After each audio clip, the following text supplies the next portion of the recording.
Buenos días a todos. Muchas gracias por venir.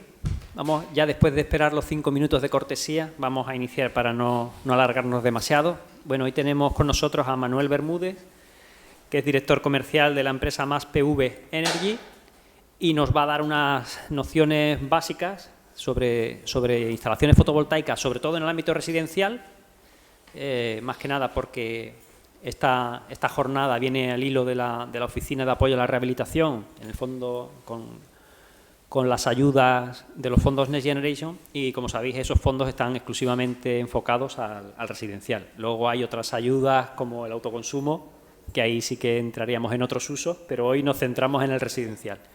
Y como después, en la última parte de la jornada, hay ruegos y preguntas, si a lo largo de la jornada os surge alguna duda, pues la podemos plantear al final. Pues nada, yo os dejo con Manuel y yo me siento para escucharla. Muchas gracias, Rafa. Bueno, buenos días a todos, muchas gracias por venir.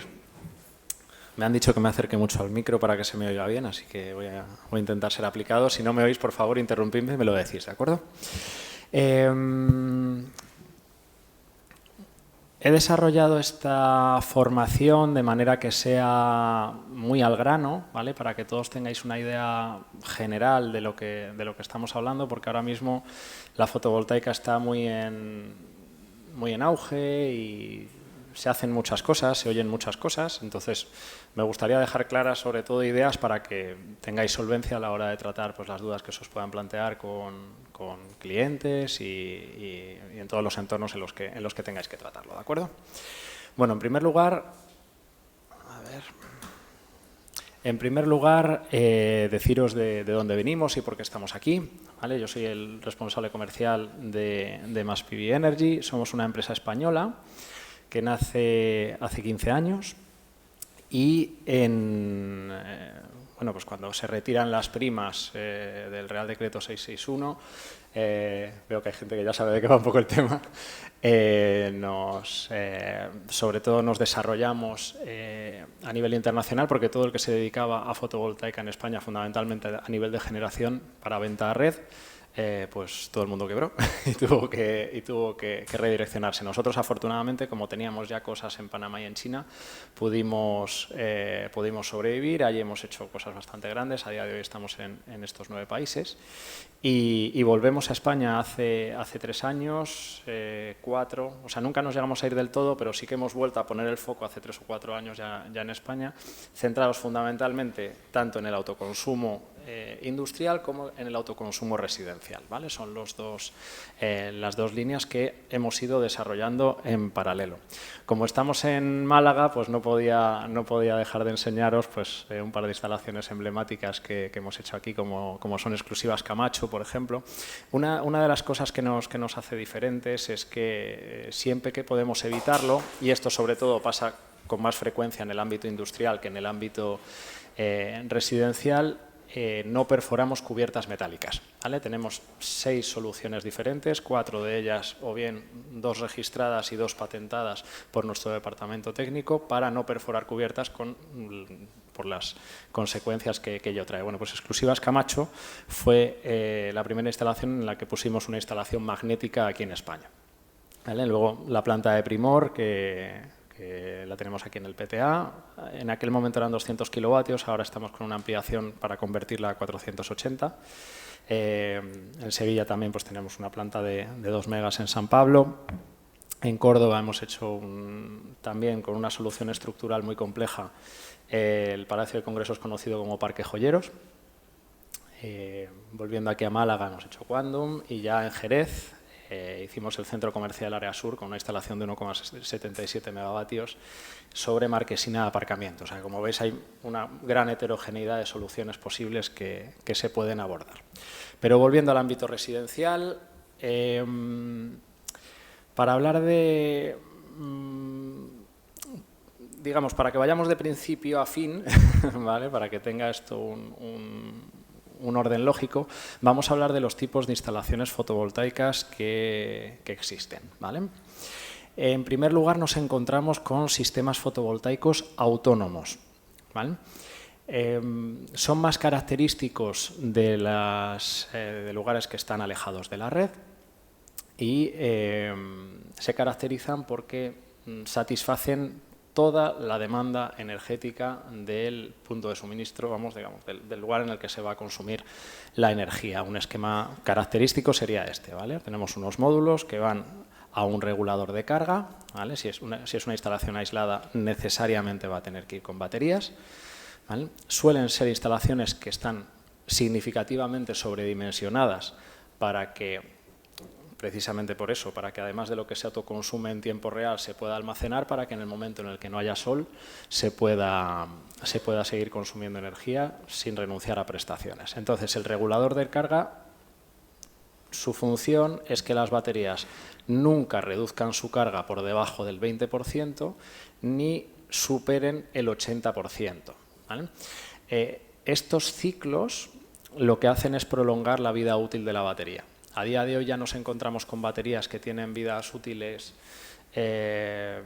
pues, de más de 5.000 ciclos, de más de 10.000 ciclos. O sea, ya esto es como todo, en función de lo que queramos pagar y también del tamaño que tengamos para poder instalarlas, pues vamos a tener diferentes gamas de producto y también en función de las necesidades que tengamos, lógicamente, ¿vale? Aquellos consumos que vayan en corriente continua, porque generalmente los módulos fotovoltaicos están con la corriente que generan es continua, pues irán directamente desde el regulador a satisfacerlos, y aquellos, como la mayoría de equipos que tenemos en una vivienda residencial, que van a 220, van en corriente alterna, pues para eso necesitamos un inversor. El inversor, el trabajo que hace es cambiar la polaridad de la señal que entra, ¿no? O sea, cambiamos de corriente continua a corriente alterna para que podamos hacer uso de esa energía en nuestros equipos consumidores de energía que funcionen a través de ella.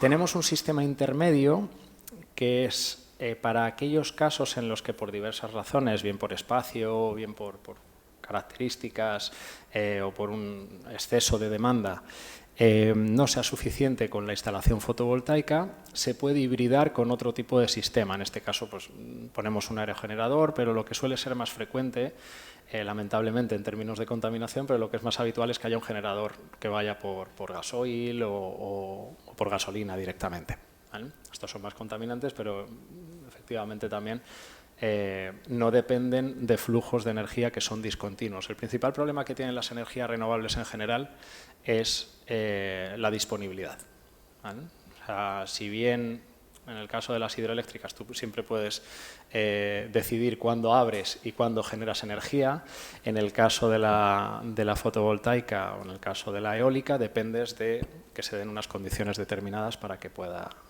haber energía.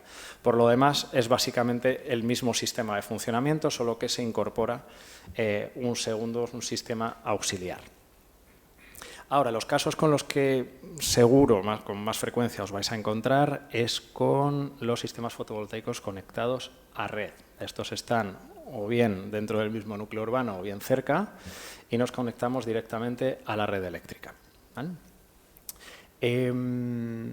Ahora, un poquito más adelante, vamos a hablar de las diferentes tipologías y formas de conexión a la red y de las normativas de tramitación de manera muy esquemática, ¿eh? Va a ser muy sencillo, pero el objetivo sobre todo es que os quedéis con ideas claras y demás. Lo ha dicho Rafael antes, en principio yo tengo proyectados el tema de las preguntas para el final de la exposición, pero si hay alguna cuestión que no entendáis o algo que se os ocurre que proceda, tal, me podéis interrumpir sin ningún problema y os contesto encantado. Retos a los que se enfrenta la fotovoltaica en el ámbito residencial. Los he resumido en la siguiente diapositiva y aquí quiero enseñaros algunas fotos para que se vayan viendo cosas. En primer lugar, la tipología de cubierta a la que nos enfrentemos. Lo va a determinar generalmente todo, porque en la inmensa mayoría de los casos lo que determina el dimensionamiento de la instalación es o bien bien el material, bien la inclinación, bien la altura de la cubierta, bien el espacio disponible, que lo incorporo en el apartado siguiente, sombreados e integración. Esto ahora lo comentamos, ¿vale? Los materiales de cubierta que nos solemos encontrar con mayor frecuencia en el ámbito residencial, en el caso de las cubiertas inclinadas suele ser la teja o la pizarra, y en el caso de cubiertas planas suele ser hormigones, gravas o similar. Cada uno de ellos va a dar lugar a una solución constructiva diferente, ¿vale? O sea, que todo esto luego lo podemos analizar. De hecho, tenemos una presentación por ahí aparte, que si le queréis en la parte de dudas y tal, os enseño soluciones constructivas específicas, porque son infinitas. Nosotros tenemos unas pocas, pero son infinitas. Sobre todo lo que quiero es que tengáis en cuenta que va a ser una combinación de los diferentes elementos la que va a determinar la mejor solución constructiva de una determinada instalación. En cuanto a los obstáculos y espacios disponibles, aquí quería enseñaros, no lo he metido en la presentación porque así entiendo que se ve más grande y seguro que se ve mejor. Aquí tenemos una comunidad de vecinos. Esta comunidad tiene 23 portales. Quería poner un ejemplo grande y significativo para que se viera que aquí los consumos, según hemos podido analizar, podrían perfectamente demandar una potencia fotovoltaica de 200 kilovatios, ¿vale? Esto sería una instalación perfecta para esta instalación. Ahora, cuando vamos a las cubiertas, nos encontramos con que tenemos diversos elementos que nos generan sombra, ¿vale? Entre ellos tenemos pues, estas chimeneas y tenemos los casetones de instalaciones. Entonces, salvarlos no es una cuestión sencilla, ¿vale? De hecho, dónde están ubicados muchas veces determinan pues que una determinada cubierta no es válida para poder instalar. Entonces, desde aquí un llamamiento desde los instaladores a los arquitectos que estéis desarrollando y que estéis creando los edificios del futuro, para que de alguna manera se busquen soluciones para dejar más amplitud. Yo sé que esto ya se está trabajando y demás, pero bueno, pues desde la parte no quiero dejar de comentarlo, porque realmente es algo que al final perjudica muchísimo. Hay muchas instalaciones infradimensionadas precisamente por este tipo de cosas, y al final tanto la descarbonización de la economía como la independencia energética que tiene finalmente el cliente son menores de las que podrían ser derivado de estas cuestiones y de otras muchas que vamos a comentar también. ¿Vale? Bueno, aquí tenéis diferentes ejemplos en los que, si estuvieran dispuestas de otra manera, pues podríamos tener mucho más espacio de aprovechamiento. En cuanto a la integración arquitectónica, esto ya también va mucho por gustos. Hay gente que no le presta ni la más mínima atención a esto. A nosotros particularmente nos gusta prestársela, ¿vale? Tanto a nivel exterior como a nivel interior, ¿vale? Y prestando mucha atención también a los cableados. Os voy a poner algunos ejemplos.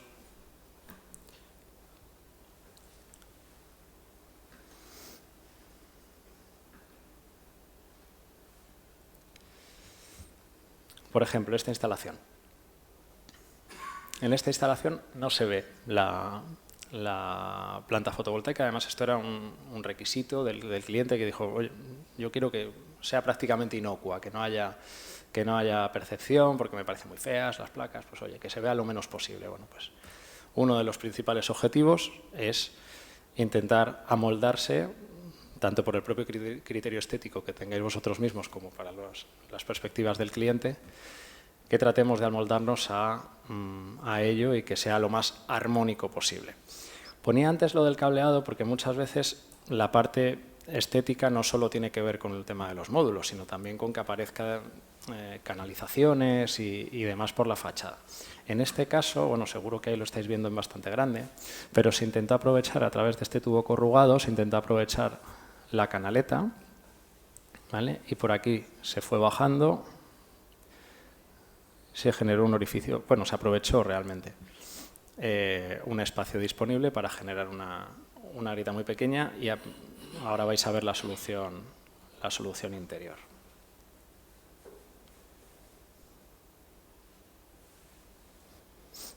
sale por aquí y directamente va a su correspondiente cuadro.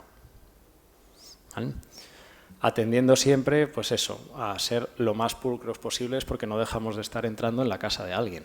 Entonces, a nadie le gusta encontrarse pues, un montón de cables sueltos o algo que no sea estéticamente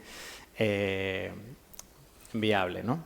O que sea mínimamente armónico. Bueno, hay otros casos en los que incluso tenemos que estar lidiando también con bicicletas, carritos y este tipo de cosas, entonces pues se intenta hacer también de la mejor manera posible.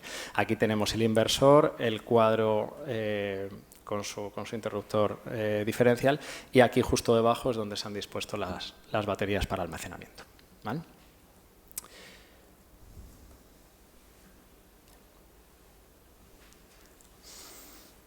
En cuanto a los objetivos del cliente, aquí lo que querría explicaros sobre todo es que hay clientes que tienen objetivos que son contrapuestos. ¿Vale? Para obtener el máximo ahorro, muchas veces hay que sobredimensionar una planta en función de la curva de carga que tenga el cliente para conseguir, digamos, voy a explicarlo de otra manera. La rentabilidad de una instalación fotovoltaica consiste en dejar de pagarle kilovatios a la comercializadora. ¿Vale? Yo creo que de esta manera se va a entender un poco mejor. ¿Vale? Cuanto más autoconsuma yo directamente del sol, menos tengo que pagarle a la comercializadora. Directamente me desaparecen estos kilovatios de la factura. Entonces, ¿qué es lo que sucede? Que nosotros siempre tratamos de establecer un equilibrio adecuado entre el espacio disponible, la integración, todas estas cuestiones, pero teniendo como pilar fundamental que se obtenga el mayor ahorro, pero también que la inversión se retorne en el menor tiempo posible. Ejemplo típico de retorno prácticamente inmediato de la inversión. Un hotel enorme en un edificio estrecho muy alto, que tiene unos consumos desproporcionados y arriba te cabe pues, una instalación pequeña de 20 kilovatios. Eso se amortiza en un mes. Ahora, ¿cuánto ahorras? ¿Cuánto te independizas energéticamente? Nada. ¿Vale? Entonces, hay escenarios en los que compensa que en vez de la amortización de la instalación sea de X años en el entorno residencial, esto lo comentaremos luego un poco, ¿vale? Pero ya a grandes rasgos os digo que en el ámbito industrial un retorno de la inversión razonable, incluyendo el gasto en mantenimiento, ¿vale? Porque muchas veces me encuentro empresas de la competencia que te dicen, no, retorno de la inversión en 2 años. Métele el gasto en mantenimiento porque lo va a tener, porque si no está la instalación mantenida, no va a ahorrar lo que dices que va a ahorrar.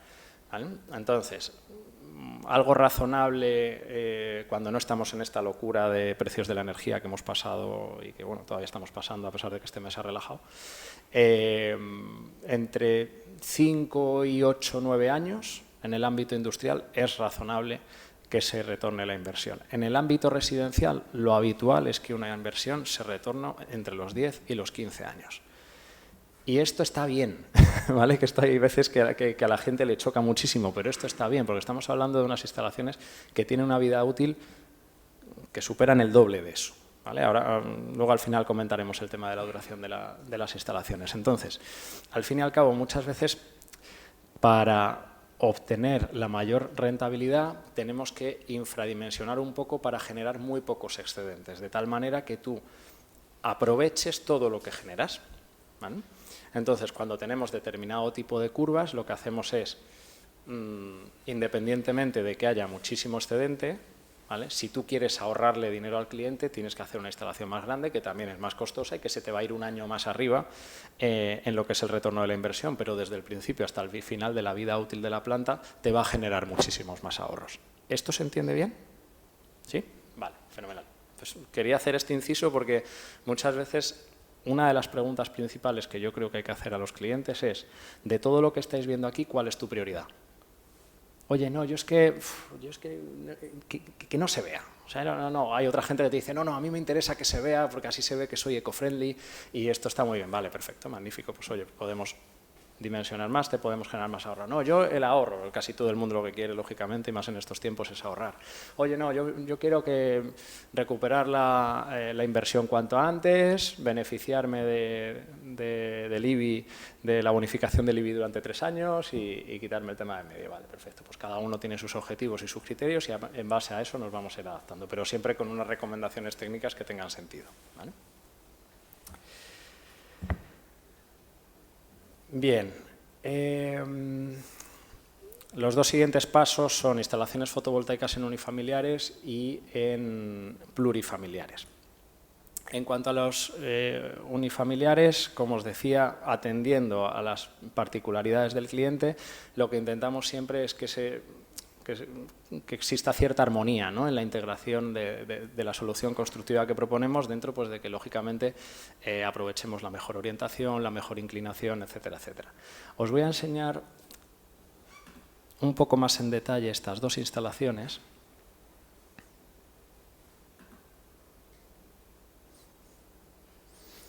Esta en particular hubo que resolver un escollo importante, y es que el cuadro eléctrico estaba muy lejos de la mejor superficie disponible a la hora de poner una planta que generara suficientes ahorros, ¿no? Entonces, en este caso, hubo que comprometer pues, parte de la estética, pues se tenía que ver. También es cierto que está en una zona, que además no pilla lejos de aquí, está en una zona que no tienes otros edificios más altos y que se esté viendo desde arriba feo, ¿no? O sea, al fin y al cabo, ellos ahí arriba no suben. Entonces, pues dentro de lo que cabe se busca la mejor integración dentro de las posibilidades, pero claro, cumpliendo el objetivo que tienes, que es que se pueda conectar la planta y que te genere ahorros y que se pueda recuperar en un plazo razonable la inversión. Entonces aquí se utilizaron estos tubos corrugados que estáis viendo para interconectar la planta, y aprovechando, es muy frecuente también que lo que se haga es aprovechar las bajantes de la climatización y de las chimeneas, ¿vale? En el caso de que no haya patinillos expresamente definidos a tal fin, que en los edificios más modernos ya sí que siempre los hay, pero en instalaciones más antiguas pues hay que ser un poco más creativos. En este caso, además, hubo que poner la instalación precisamente en intemperie, y por eso se puso ese techado de tal manera que protegiera al inversor y que protegiera el cuadro. Aquí se ve desde un poquito más abajo. Y aquí se ve desde el otro lado. Veis aquí que había que salvar una diferencia de cota, ¿vale? Tenemos una cubierta con una inclinación al sur y otra que iba en ese sentido hacia el oeste, ¿vale? Pues bueno, pues se pasó como mejor se pudo en este caso. Y ahora os voy a enseñar otra que es muchísimo más estética.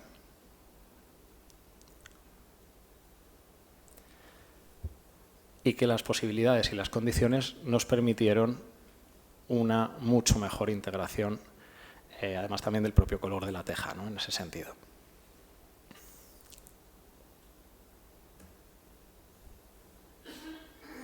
Como veis, también siempre teniendo que tener en cuenta los sombreados y los huecos. En este caso hay Velux de por medio para que pudiera producir. En este caso hay inclinaciones también que hacen que sea muy complicado instalar, ¿vale? Antes no he incidido mucho en esto, pero incido ahora. La seguridad es una de las cuestiones más importantes, ya no solo cara a la propia instalación, porque si no está correctamente sujeta se pueden caer, sino que además también por el propio personal instalador y por el propio mantenimiento que puedan tener las instalaciones, pues bueno, hay escenarios que suponen más retos que otros, ¿no? En este caso la inclinación era muy pronunciada y bueno, la solución quedó francamente bien. Aquí se aprovechó esta rejilla de Tramex que tenía encima. Desde aquí no se ve en esta foto, pero está techado, ¿vale? O sea, lo que hay encima es una terraza, entonces en ese sentido pues no se moja. No obstante, los inversores a día de hoy vienen con unas carcasas que que están preparados para estar en intemperie. Se pueden mojar, ¿vale? Pero siempre y cuando se pueda evitar, ¿vale? O sea, siempre se va a prolongar su vida útil pues si están menos expuestos a la radiación solar o a la humedad. Al fin y al cabo, los aparatos eléctricos y la humedad, por mucho que te digan que están preparados, pues Si prevenimos, mejor que curar. Vamos a los plurifamiliares. Fundamentalmente las soluciones que nos solemos encontrar en plurifamiliares son estas tres que os estoy enseñando. Si se ven bien no me voy a otra pantalla.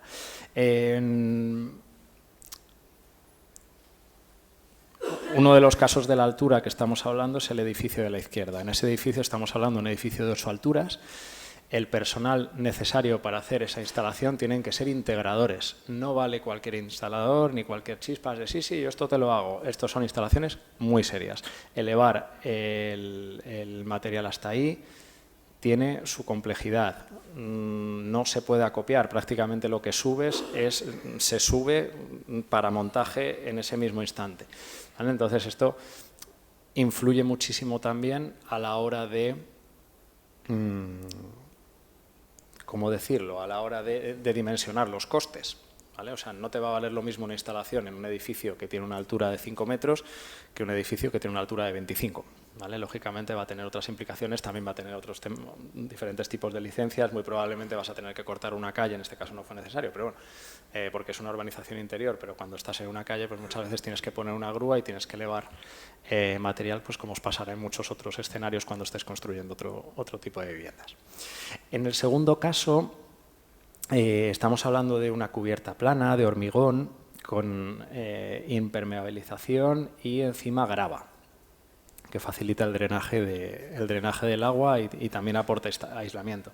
En este caso, la solución constructiva, no sé si llegáis a verlo desde ahí, sí que se ve, está hecho a través de unos bloques de hormigón que tienen una inclinación correcta, son lastres, y están testados con pruebas muy agresivas para que en caso de que vengan filomenas o circunstancias muy adversas no salgan volando los paneles. ¿Vale? Este es uno de los grandes miedos que tiene la gente. No, oye, pero ¿y eso estará bien seguro ahí? No se van los paneles. Si están bien instalados, si está correctamente fijado, si está bien dimensionada la planta, no tiene por qué haber ningún problema. Ahora, ya sabemos que las malas noticias muchas veces corren más rápido que las buenas y todos nos hemos encontrado con casos en los que o hemos oído, hemos visto alguna foto por internet o algún vídeo de algún módulo volando. No es ni mucho menos lo habitual, ¿vale? El último caso...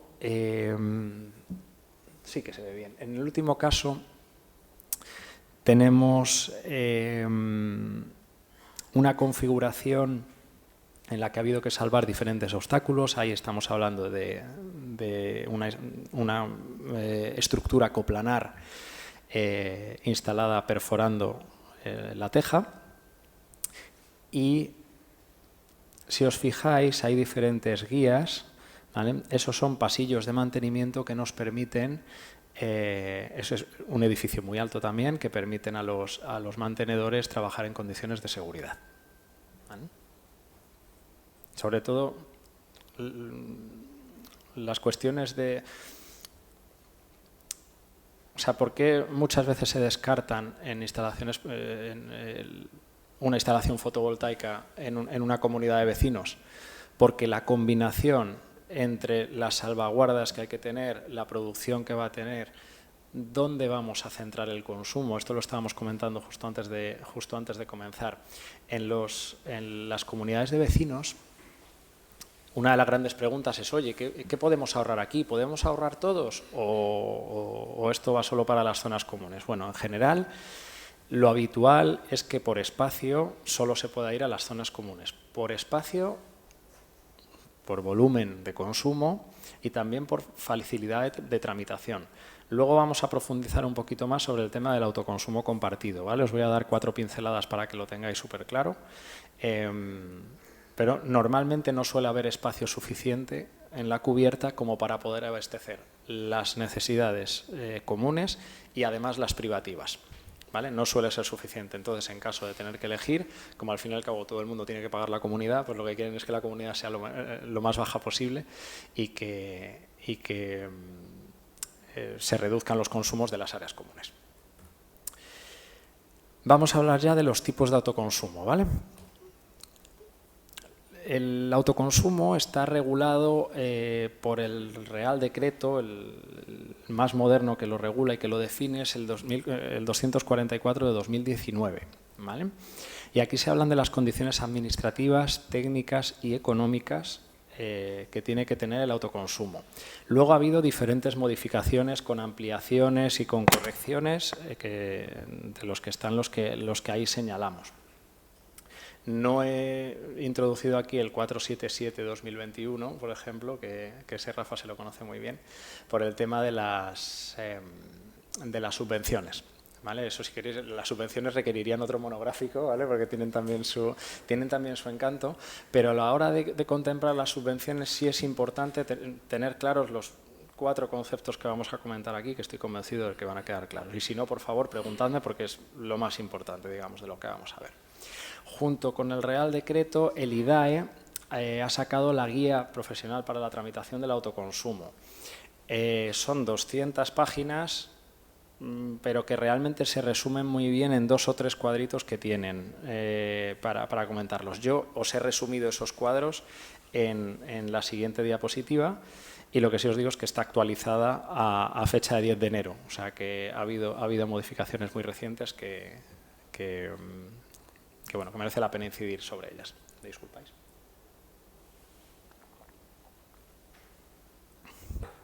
Bien, modalidades de autoconsumo, a grandes rasgos.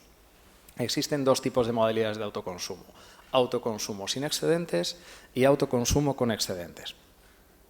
Autoconsumo sin excedentes es aquel que, independientemente de que las plantas casi siempre van a generar excedentes. Es prácticamente imposible, bueno, no es prácticamente imposible. En un residencial es muy poco frecuente, en industriales sí hay escenarios en los que los consumos son muy significativamente más amplios que el autoconsumo que puede generar una planta, pero lo habitual es que casi siempre haya excedentes. Entonces, en los casos en los que se tramita sin excedentes, se pone un dispositivo antivertido para que la planta no pueda inyectar energía en la red. ¿Vale? Es compatible con el mismo contador del que se dispone antes de la instalación fotovoltaica. Sin embargo, cuando hay autoconsumo con excedentes, sí que una vez tramitada viene la distribuidora, te hace las adaptaciones en el contador para que éste pueda ser bidireccional y tú no solo demandes energía de la red, sino que además puedas verterla y además ser compensado por ello. Ahora vamos a hablar de este tema. ¿Vale? Dentro del autoconsumo con excedentes, como os comentaba, tenemos la modalidad acogida a compensación de excedentes. ¿Vale? Esto es que la potencia de la instalación no exceda de 100 kilovatios y para esto los trámites son muchísimo más sencillos. ¿Vale? O sea, las comercializadoras están obligadas a retribuirnos por la cantidad de energía que no somos capaces de disfrutar y que inyectamos en la red. ¿Vale? En general, la relación, aunque el Real Decreto, precisamente el 477, establece que esa compensación debería ser biunívoca, esto es, kilovatio que yo exceda, kilovatio que me debería compensar. En España esto no está sucediendo. ¿Vale? Quiero ser muy claro con esto, porque lo lógico es que tienda a que en algún momento suceda, pero todavía no está siendo así. La relación que hemos visto hasta mediados del año pasado, finales del año pasado, ha sido que tú pagas la energía a 4 y a ti la comercializadora te la paga a 1. ¿Vale? Entonces, uno de los escenarios más frecuentes con los que nos hemos encontrado, nosotros como profesionales, y seguro que a vosotros también lo habéis oído, es, no, pues oye, yo como tengo mucho espacio en la cubierta, voy a poner muchísimo, yo necesito 20 kilovatios, pero tengo espacio para poner hasta 1 mega, pues pongo muchísimo y tal. O sea, bueno, vamos a seguir con el ejemplo de los 100 kilovatios. Pues puedo poner hasta los 100 kilovatios que me lo compensan automáticamente. El sobrecoste que te va a suponer que tu instalación, en vez de ser de 20 kilovatios, sea de 100 kilovatios, es desproporcionado en comparación con los ingresos que vas a obtener. ¿Vale? No tiene ningún sentido. Otra cosa es que digamos, oye, es que yo tengo de espacio disponible para instalar 30, 40 kilovatios, tú me estás diciendo aquí que lo que a mí me corresponde son a lo mejor 18, 19, tengo en la cabeza poner un vehículo eléctrico, un cargador de vehículo eléctrico dentro de algún tiempo, o yo quiero abastecerme también por la noche, pues ¿qué te parece si sobredimensionamos y ocupamos todo el espacio disponible y a través de unas baterías, lo que yo no estoy consumiendo en tiempo real de la instalación, lo estoy almacenando en la batería para utilizarlo por la noche? Eso sí está bien dimensionado. ¿Esto se entiende bien? Perfecto. En caso de tener una instalación superior a 100 kilovatios, estos kilovatios son nominales, ¿vale? O sea, podemos tener una instalación... ¿tenéis clara la diferencia entre kilovatios nominales y kilovatios pico en una instalación fotovoltaica? Vale, veo caras de que no. La instalación fotovoltaica va a entregar a nuestra red una potencia nominal, que es la del inversor. La potencia máxima que va a entregar la planta es la potencia máxima que dé el inversor. Ahora bien, yo para poder tener la máxima potencia del inversor durante el mayor tiempo posible a lo largo del año, como hay oscilaciones de radiación y demás, tengo que poner una potencia pico superior para generar un rendimiento lo más estable posible y lo más alto posible del inversor, ¿de acuerdo? Entonces, los kilovatios que aquí se determinan son nominales, ¿vale? Nos podemos encontrar, hay gente que os puede llegar y decir, oye, no, pero es que yo quiero compensar excedentes y tal, y me estás viniendo con una instalación de 130 kilovatios. Sí, no te preocupes, ¿vale? Es una instalación de 100 kilovatios nominales, pero para que te funcione bien a pleno rendimiento y no haya desequilibrios de tensión en el inversor y que no haya que hacer configuraciones raras, tenemos que establecer una potencia pico, ¿vale? Que la potencia pico viene determinada por la suma de las potencias unitarias de tantos módulos de tanta potencia, pues tanta potencia pico tienes, para que el rendimiento del inversor, como os decía, sea estable. Tipos de autoconsumo. Esto es lo más fácil que hay. Autoconsumo individual, autoconsumo colectivo. Autoconsumo individual para un único usuario, autoconsumo colectivo para diferentes usuarios.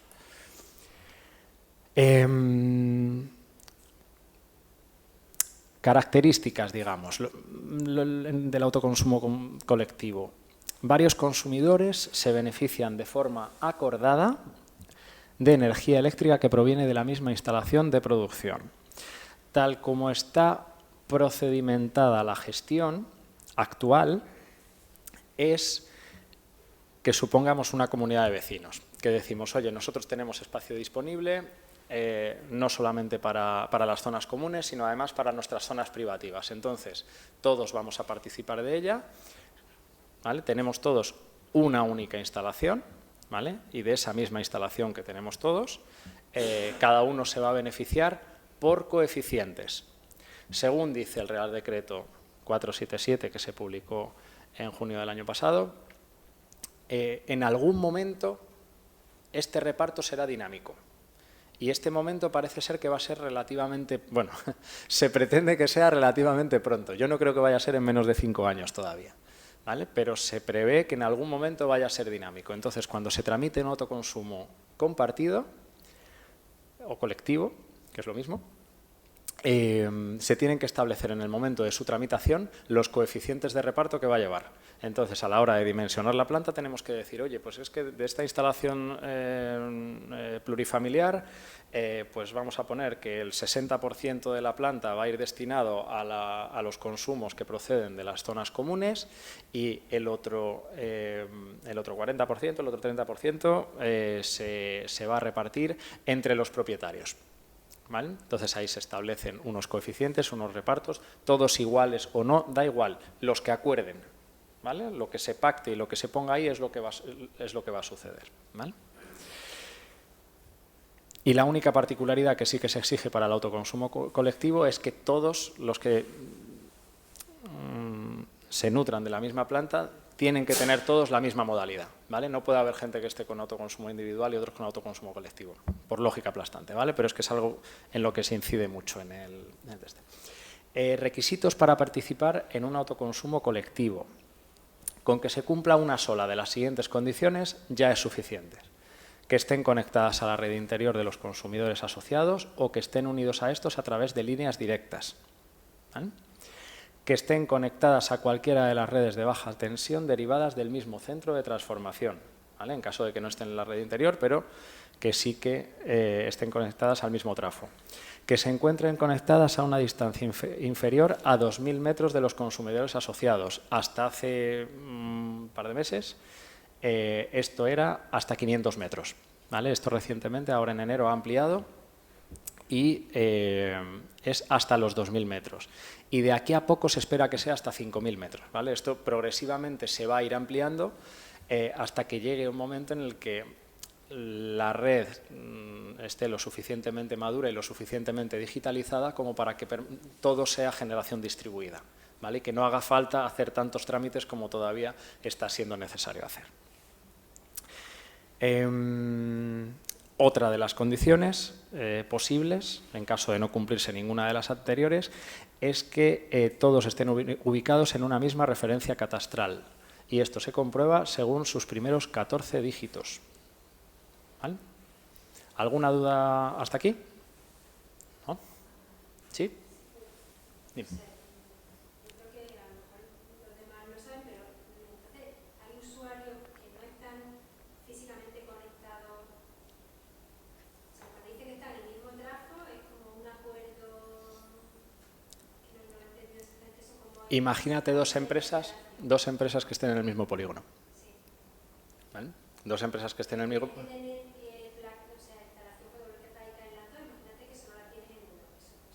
Es perfectamente posible. De hecho, en eso se basa el autoconsumo colectivo.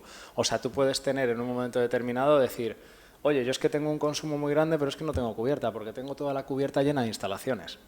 ¿Vale? Y otro, guau, pues es que yo tengo una cubierta enorme, pero es que yo soy un almacén. O sea, es que yo no tengo consumo. Oye, ¿y si nos juntamos y hacemos un autoconsumo compartido? Entonces, el que tiene la cubierta está volcando su producción a la red. Correcto. No está realmente No está realmente físicamente físicamente conectado conectado. Esa interconexión se está haciendo a través de la red eléctrica. O sea, el contador que se pone, ya te digo, en el momento en el que se tramita con excedentes, lógicamente estas instalaciones tienen que ir con compensación de excedentes, o con venta en caso de que sean por encima de 100 kilovatios. El contador que se pone, te lo cambian, en vez de ser unidireccional, que solo demandes, ya puedes verter, ¿vale? Y a partir de esa red se generan precisamente las condiciones para que esto pueda ser así a través de la red eléctrica. Es una de estas que estamos diciendo. Oye, es que si hay un cable directamente que os conecta, genial, pero si no lo hay, ¿vale? Pues que sea a través de que estéis los dos conectados a un mismo centro de transformación, caso característico es un polígono. En caso de que no haya ningún tipo de relación entre el uno y el otro, que no estéis a una distancia en línea recta de más de 2.000 metros, ¿vale? A día de hoy las distribuidoras ya permiten que, ya te digo, hasta hace nada eran 500 metros y ahora ya son 2.000. Entonces, progresivamente se van reuniendo las condiciones y se van adaptando las infraestructuras como para que esto llegue a ser una red verdaderamente distribuida, ¿no? Pero aquí tiene que haber mucha digitalización todavía por el camino para que todo esto se haga de forma que se garantice la calidad y la seguridad del suministro. ¿Vale? Y por último, en caso de que no se cumplan estas tres, pero oye, por unas cuestiones también administrativas y de planeamiento urbanístico, digas, oye, es que no, es que pertenecen a la misma referencia catastral según sus primeros 14 dígitos, bueno, pues también estarían acogidas a ello. ¿Vale? ¿Más preguntas de este tema? Vale, pues avanzamos. Yo esto en un primer momento lo tenía contemplado como ejemplos de instalaciones fotovoltaicas, pero quiero enseñaros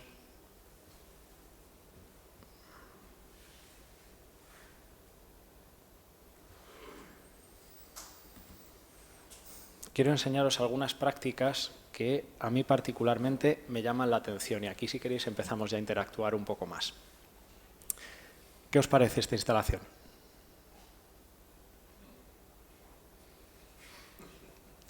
Te lo sabes.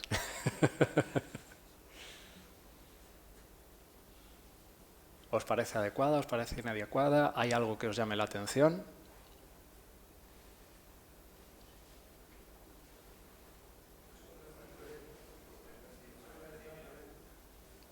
Sí, si lo decís en alto a lo mejor dudamos todos. Que está al revés.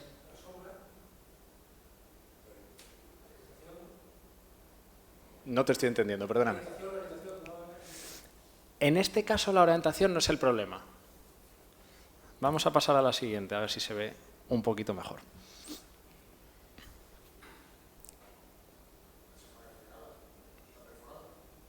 Está perforado. Está perforada la cubierta, pero no pasa nada. Se pueden perforar las cubiertas y la instalación es razonablemente segura. A ver, perforar una cubierta es una lotería. Tú puedes hacer un trabajo magnífico con un sellado exquisito y tener humedades, o puedes haber sido descuidado y no tenerlas nunca. ¿Vale? Esto es una lotería literal. Ahora, cuando se vaya a perforar una cubierta, hay que perforar en la greca. Porque si tú perforas directamente sobre la cubierta, estás exponiendo, o sea, estás condenando a humedades. Eso va a estar en contacto con el agua. ¿Vale? Entonces, esto es un ejemplo de lo que, al menos en nuestra opinión, no se debe hacer. ¿Vale? Nosotros, a ver, el director de nuestro departamento técnico es estructurista. Entonces, nosotros le damos muchísima importancia a este tema porque, bueno, hay muchas maneras de hacer instalaciones fotovoltaicas, cada uno tiene su criterio. Nosotros a esto le damos muchísima importancia porque genera muchos problemas. Ya no solo tanto por la parte del agua como tal, sino porque, al fin y al cabo, pues bueno, hay problemas también de aislamiento térmico, ¿no? Aquí se ve ya mucho más en detalle. Sobre esta, ¿qué opináis?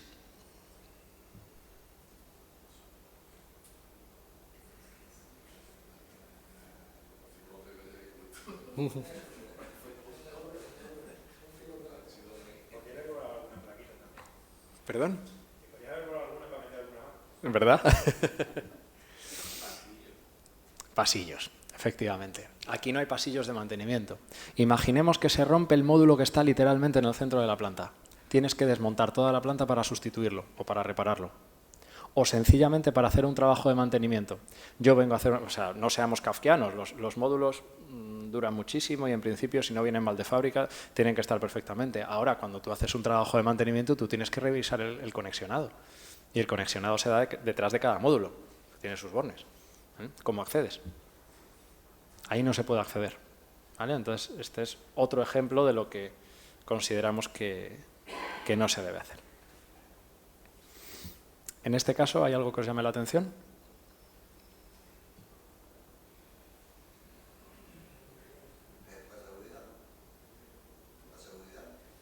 ¿En qué?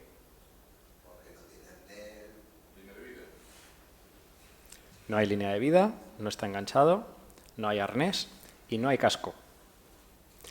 Y al menos tal como está la foto, a mí me parece que la inclinación es extraordinariamente pronunciada. ¿Vale? Ahí estamos hablando de una inclinación tranquilamente de 35 grados. Bueno, pues estas cosas se ven todos los días, lamentablemente. ¿Vale? Con esto nos encontramos. Y esto ya a título jocoso, ¿vale? Esto lo quería soltar ya como broma. Yo esto me lo he encontrado por la calle. O sea, esto no es solo casos de estos estrambóticos, sino que te los encuentras por ahí. Bien, vamos a hablar de las dudas más frecuentes. Yo voy a lanzar 4 o 5 que tengo muy claras porque son las que continuamente se oyen. No os digo ya tanto en el ámbito profesional, porque en el ámbito profesional hay muchas otras y probablemente ahora las comentemos, sino que sí que hay algunas que en el ámbito más divulgativo o más de nuestro entorno personal, pues cuando hay una conversación sobre instalaciones fotovoltaicas se pueden plantear, ¿no? Por ejemplo, ¿cuánto dura una instalación fotovoltaica? ¿Tenéis claro cuánto dura una instalación fotovoltaica? ¿Os hacéis una idea a alguien? Oigo murmullos, pero no... Vale. Es imposible saberlo con certeza. Es imposible. A día de hoy, los módulos fotovoltaicos tienen una garantía mínima de producción por encima del 85% de 25 años. ¿Vale? Garantía de producción a un alto rendimiento. ¿Vale? Por tanto, las instalaciones fotovoltaicas están pensadas para que duren muchísimo, lógicamente con trabajos de mantenimiento. ¿Vale?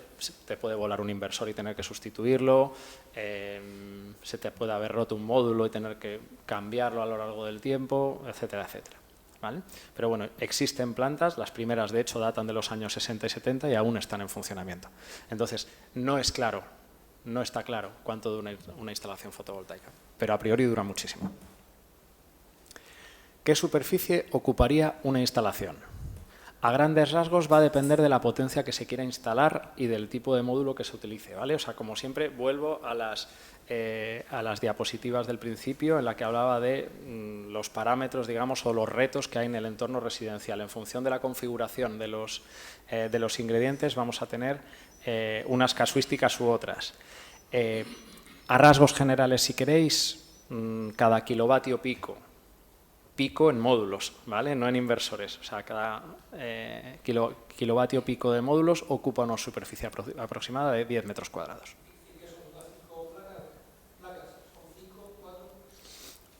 Un kilovatio, es que depende del tamaño de la placa y depende de la potencia, ¿vale? A ver, tened en cuenta también que las placas fotovoltaicas han evolucionado muchísimo. O sea, antes una placa de 2 metros o de 1,80 m más o menos por 1 metro de ancho, te daba una producción de 280 o de 325 vatios pico de potencia unitaria. ¿Vale? A día de hoy ya estamos hablando de que prácticamente con las mismas medidas, 20 centímetros arriba, 15 centímetros arriba, estamos hablando ya de producciones de 560, de 580.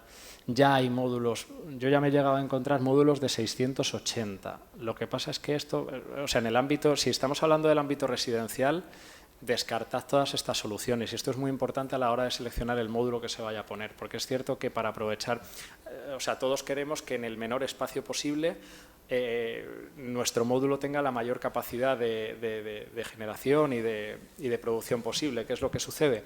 Que ahí arriba se tiene que subir una persona.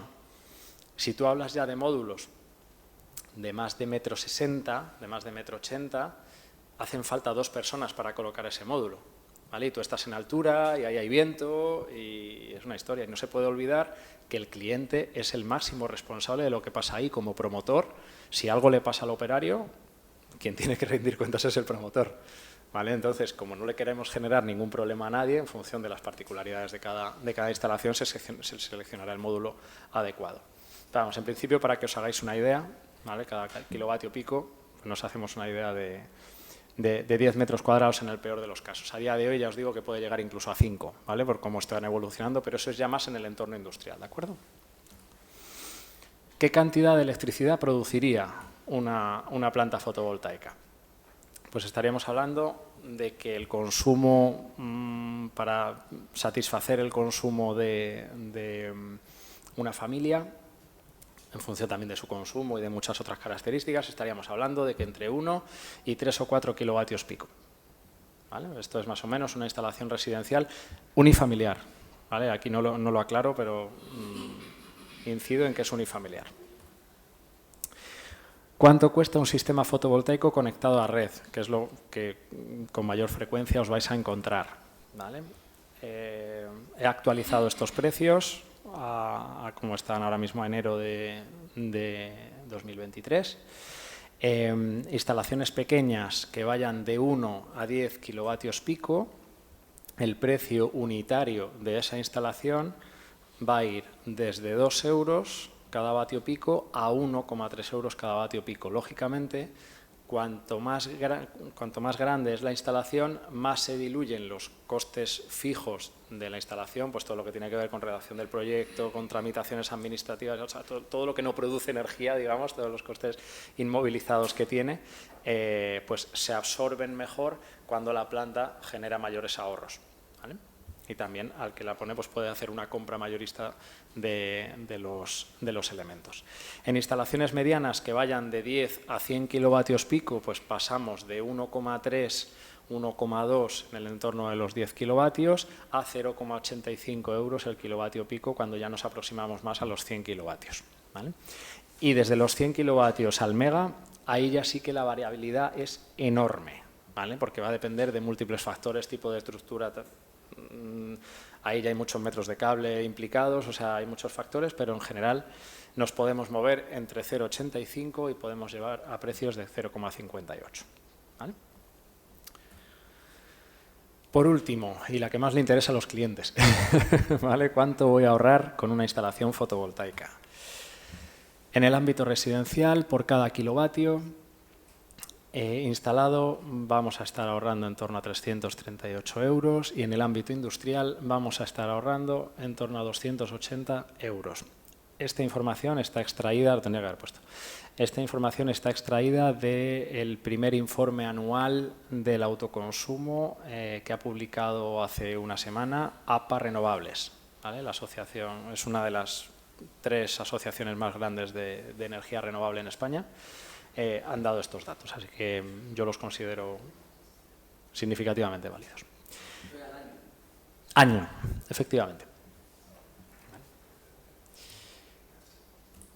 Y a partir de aquí quedo ya a vuestra disposición para que cualquier pregunta que queráis hacer. La persona que vaya a hacer pregunta que me pida el micro.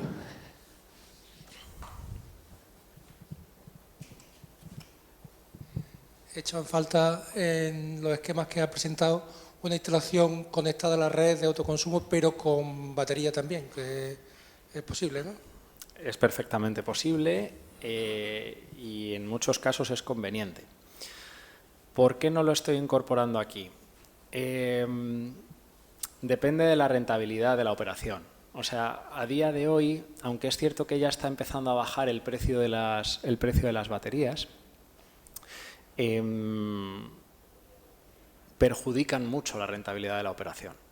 Entonces, en términos generales, siempre tratamos, por lo menos a priori, siempre tratamos de establecer, por los criterios que os decía al principio, siempre tratamos de poner la mejor combinación entre ahorro, inversión, rentabilidad y los deseos del cliente. Ahora, cuando la prioridad del cliente nos deja claro y nos dice, oye, es que yo quiero ahorrar al máximo de día y de noche, o sea, quiero prácticamente independizarme de la red. Pues bueno, ahí evidentemente se barajan, de hecho lo hacemos, hay múltiples escenarios en los que, miro al compañero porque nuestro especialista en residencial aquí en Málaga es Javier, ahora si queréis cuando acabemos os lo presento. Y bueno, pues en función de las características de cada operación, efectivamente sí que los proponemos. No lo proponemos por defecto, ¿por qué? Porque encarece mucho la operación, básicamente. ¿Vale? Esa es la razón, pero efectivamente sí que se ponen y haciendo esta salvedad, teniendo el cliente claro que sí, que no me importa, no me importa pagar más ahora teniendo en cuenta que me voy a ahorrar más durante 30 años. Pues vale, perfecto, ningún problema. Ahora, también te hago otro matiz.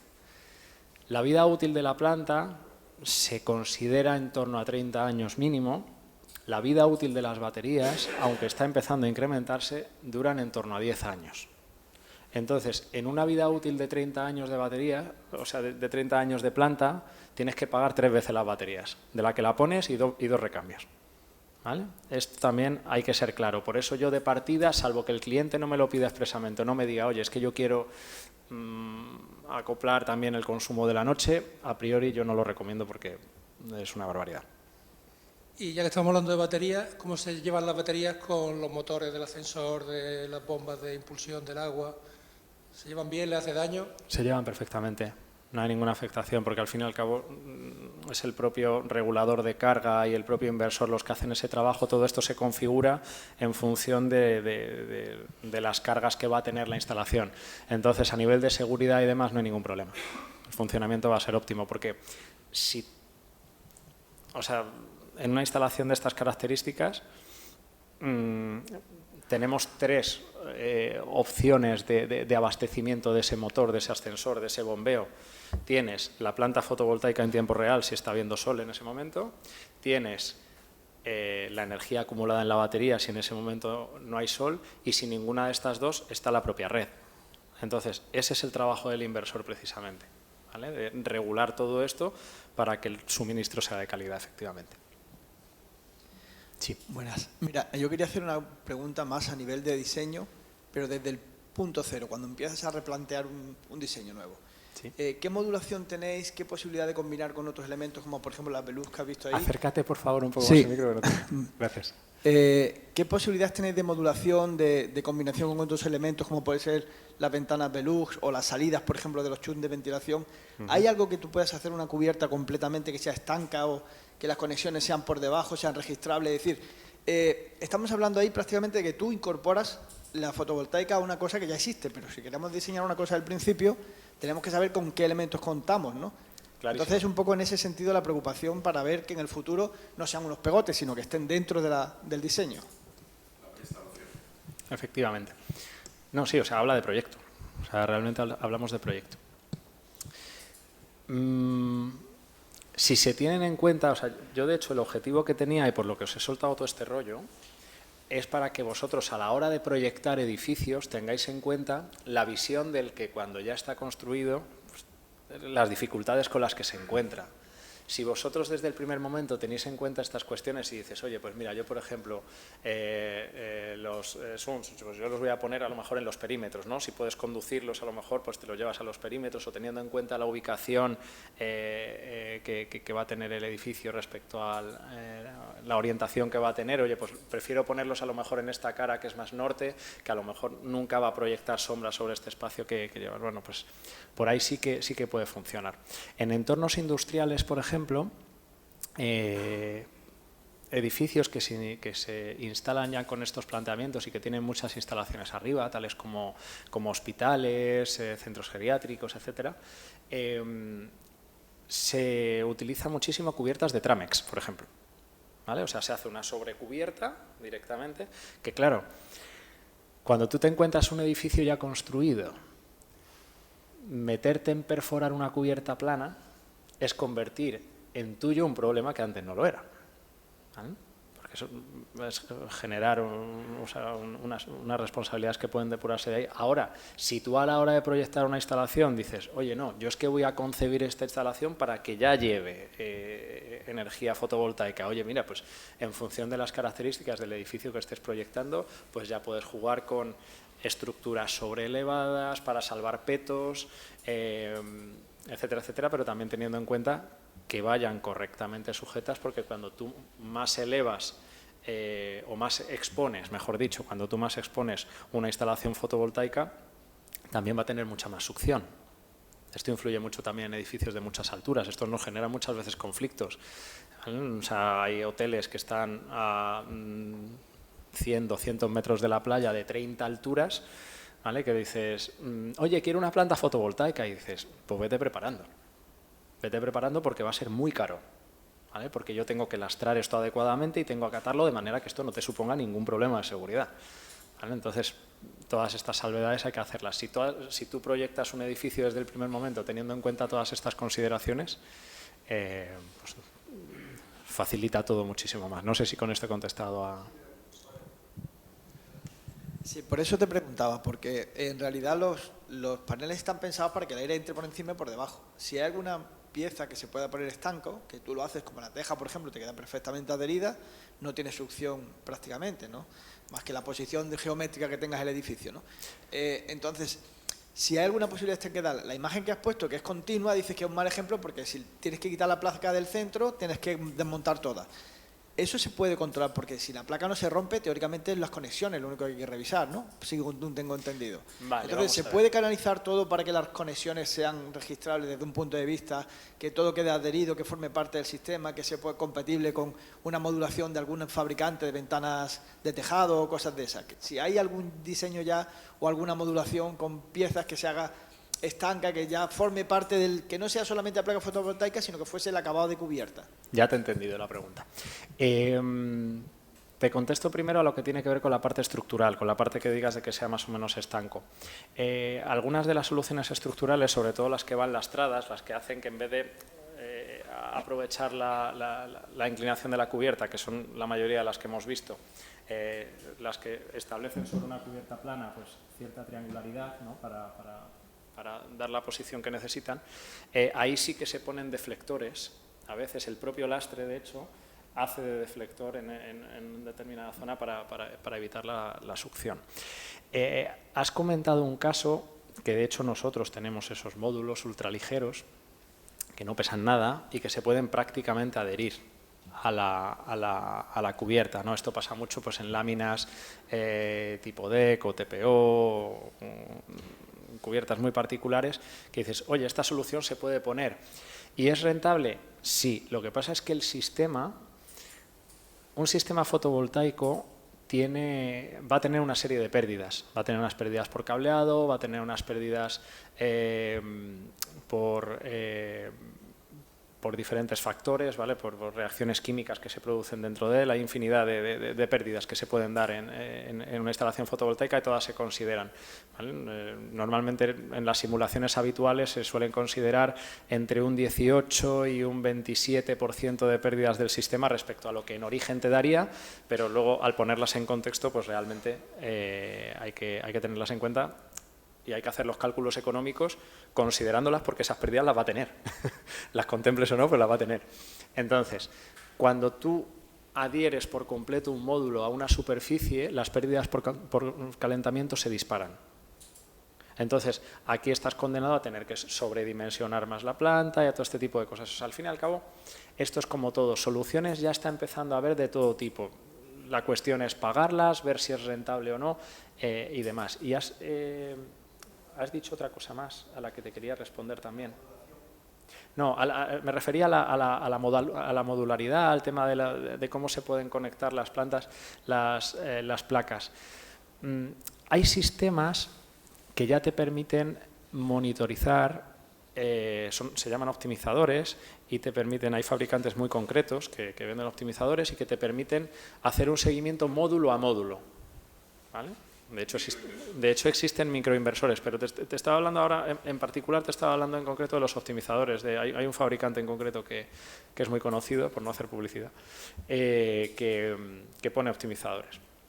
Y bueno, eso te permite un control de la planta extraordinario. Ahora son carísimos, son esto como todo, ¿vale? O sea, depende de las prestaciones que quieras, pues lógicamente lo vas a dimensionar o no lo vas a dimensionar, lo vas a contemplar. Ahora bien, todavía a día de hoy las conexiones van módulo a módulo. Entonces tú tienes que permitir que no haya cadenas de más de 2-3 módulos en todo el string para que tú puedas acceder con cierta facilidad, o que si tienes que desmontar, pues que solo tengas que desmontar uno para llegar al siguiente, ¿no? Pero que no tengas que desmontar muchos para tal. La tecnología seguro que va a ir avanzando en esa dirección, ¿vale? Para facilitar las tareas de mantenimiento y demás, pero de momento no hay soluciones muy solventes a este respecto, ¿vale? También, últimamente, lo comentábamos también antes de empezar, para evitar perforaciones sobre teja y para contextos así muy passive house y demás, también existen ya módulos fotovoltaicos que son teja, ¿vale? O que son incluso cristales translúcidos que los puedes poner en las ventanas a nivel vertical. Se están desarrollando, ¿vale? No tienen ni punto de comparación la eficiencia ni la rentabilidad, ni mucho menos, porque todavía son carísimos. O sea, se tiene que desarrollar muchísimo, pero es la línea que se está siguiendo, sobre todo cara a la integración y cara a estética, efectivamente. Buenas tardes.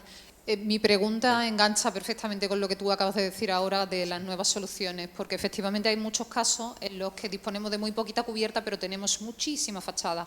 Entonces, bueno, estoy pensando ahora mismo en edificios de los años 60-70 con el típico pasillo que da entrada a todas las viviendas y que de repente no tiene absolutamente ningún tipo de protección. A lo mejor podemos pensar en módulos. ¿Hay soluciones que estén funcionando ya, que sean medianamente, por lo que he hablado, ¿no? Que tenga un equilibrio entre lo que ahorran, lo que producen, lo que cuestan, no sé, algo a lo que haya ahí? Y la segunda pregunta que tengo, ya te lanzo las dos, Sí. Esa es la primera. La segunda, ¿a qué tipo de costes mensuales por revisiones y demás condenamos a la comunidad? Porque muchas veces incluso proponer un ascensor para una comunidad que está súper justita les supone un coste adicional ya para toda la vida que no están muchas veces capacitados para poder asumir. Entonces, para que me dé un orden de magnitud para proponerlo a las comunidades y que ellas puedan decidir, obviamente. Vale. Me estás preguntando algo difícil, muy difícil de contestar a lo segundo por la enorme heterogeneidad de factores que influyen. ¿qué te podría decir?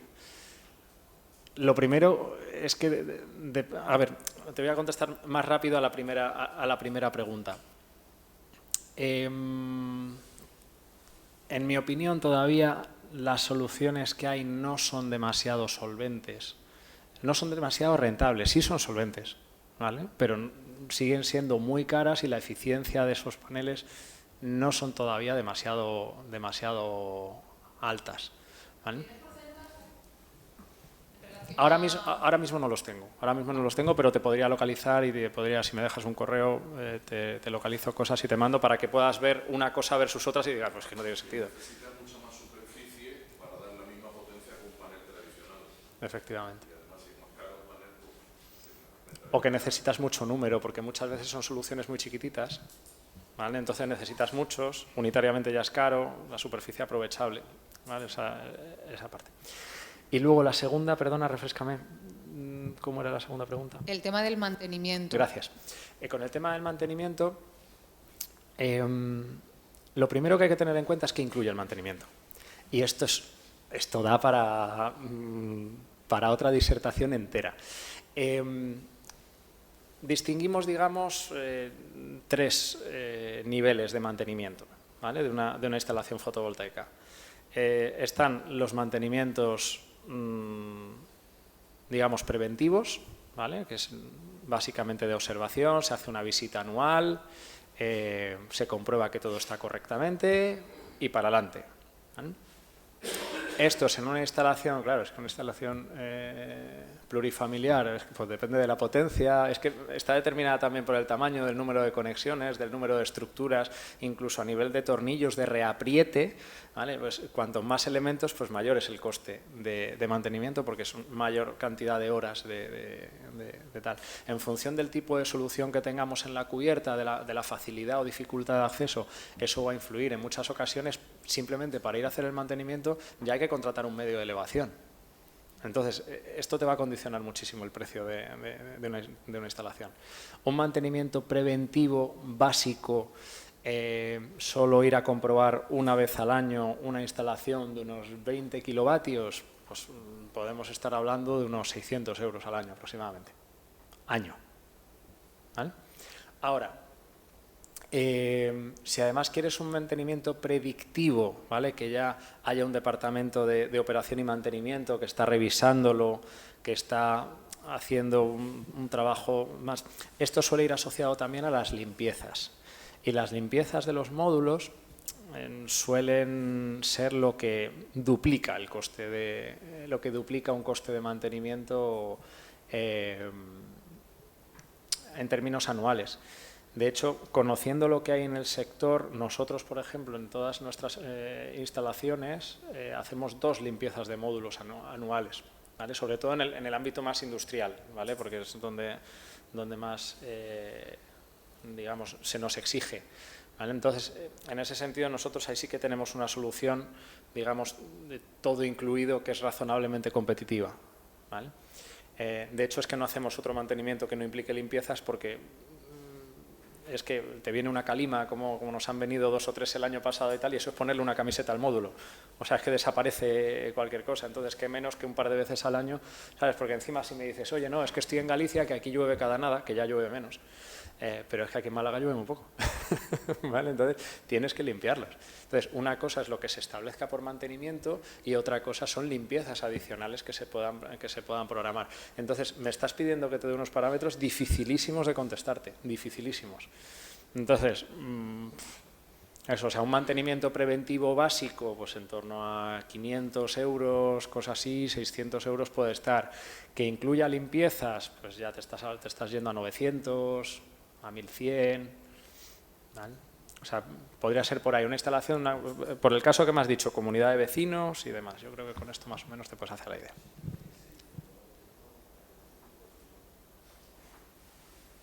Sí. ¿Y la instalación fotovoltaica en horizontal, no inclinada, sino horizontal en cubiertas planas? ¿El rendimiento baja bastante? Baja mucho, pero aún así se hacen. De hecho, os lo iba a contar antes en el caso de la integración, pero... Manuel, yo a raíz de su pregunta, yo te pregunto, en esta zona, ¿cuál sería un ángulo adecuado para los paneles fotovoltaicos? Como en el ámbito residencial vais a estar condenados a la cubierta que tengáis, ¿vale? Pues el que permita sobre todo aprovechar la cubierta y no tener que triangular, ¿vale? O sea, os diría, normalmente las cubiertas se suelen, en el ámbito residencial se suelen estar moviendo entre los 10 grados y los 25 grados. Esto es más o menos lo habitual, 25 grados ya es una cubierta inclinadita, ¿eh? Ya estamos hablando de algo muy significativo. Lo óptimo suele estar entre los 10-15 grados. Yo os diría 10-15 grados es lo más óptimo para solar fotovoltaica. Para solar térmica son 45, paradójicamente. ¿Vale?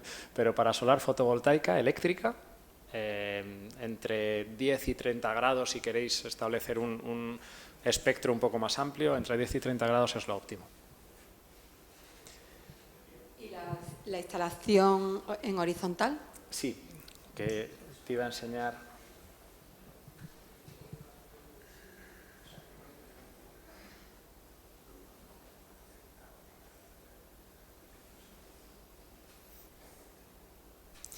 Mira, esta es una instalación. No se ve, no sé qué has...